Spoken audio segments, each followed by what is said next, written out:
నమస్తే అండి. నా పేరు సైదావలి అండి. మాది గుంటూరు. నేను ప్లంబింగ్ మేస్త్రినండి. అయితే చిన్నప్పటి నుంచి సినిమా అంటే అభిమానం, సినిమా పిచ్చి బాగుంది. ఏదైనా సరే రోజుకు 3 సినిమాలు చూసిన రోజులు కూడా ఉన్నాయండి.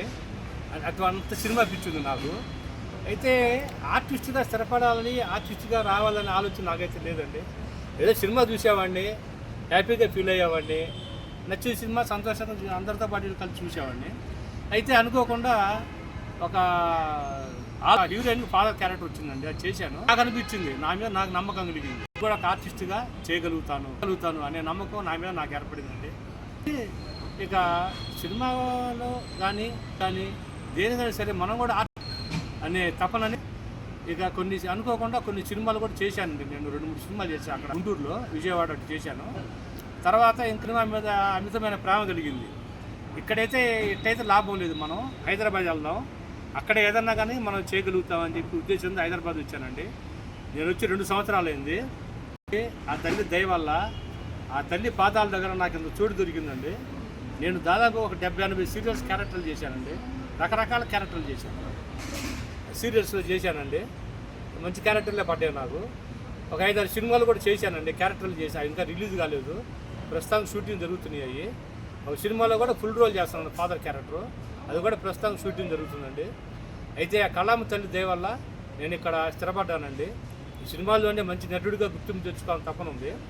అయితే ఇక్కడ చిన్న విషయం అండి, ఒక ఆర్టిస్ట్గా మనం ఎదగాలన్నా, ఒక ఆర్టిస్ట్గా మనం నిలబడాలన్న ఇండస్ట్రీలో ఇదంతా ఆషామాషి వ్యవహారం కాదండి, చాలా కష్టం.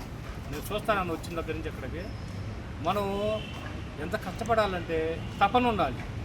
ఇది నేను చేయగలుగుతాను, ఇది నేను చేయాలి అనే కృషి, పట్టుదల, తపన ఉండాలి. వాడితోడు అదృష్టం కూడా ఉండాలి. అయితే మనం సినిమా చూసి అది బాగుందని లేదని ఒక 5 నిమిషాలు మనం తేల్చేస్తాం. ఆ టికెట్ పెట్టుకొని 5 నిమిషాలు చెప్పేస్తాం ఆ సినిమా గురించి. కానీ ఆ సినిమా తీయడానికి ఆర్టిస్టులు పడ్డ కష్టం కానీ, మిగిలిన 24 క్రాఫ్ట్స్ మొత్తం ఎవరైనా సరే, లైట్ బాయ్స్ కానీ, కెమెరామెన్లు కానీ, అందరూ పడ్డ కష్టం కానీ, జూనియర్ ఆర్టిస్టులు కానీ, వీళ్ళందరూ పడ్డ కష్టం చూసిన తర్వాత నాకు సినిమా అంటే ఇదే. అంటే ఒక సినిమాను మనం తేలిగ్గా డిసైడ్ చేస్తున్నాము, కానీ సినిమా తీయడానికి ఇంత కష్టపడుతున్నారే వీళ్ళు, అమ్మో ఇంత కష్టం ఉందా ఈ సినిమాలో అని నాకు ఇక్కడికి వచ్చినా తెలిసిందండి.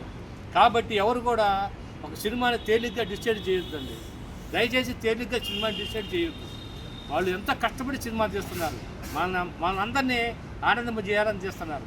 అందువల్ల సినిమా చూడండి, సినిమాని చూసి 10 మందికి చెప్పండి బాగుంటుందని.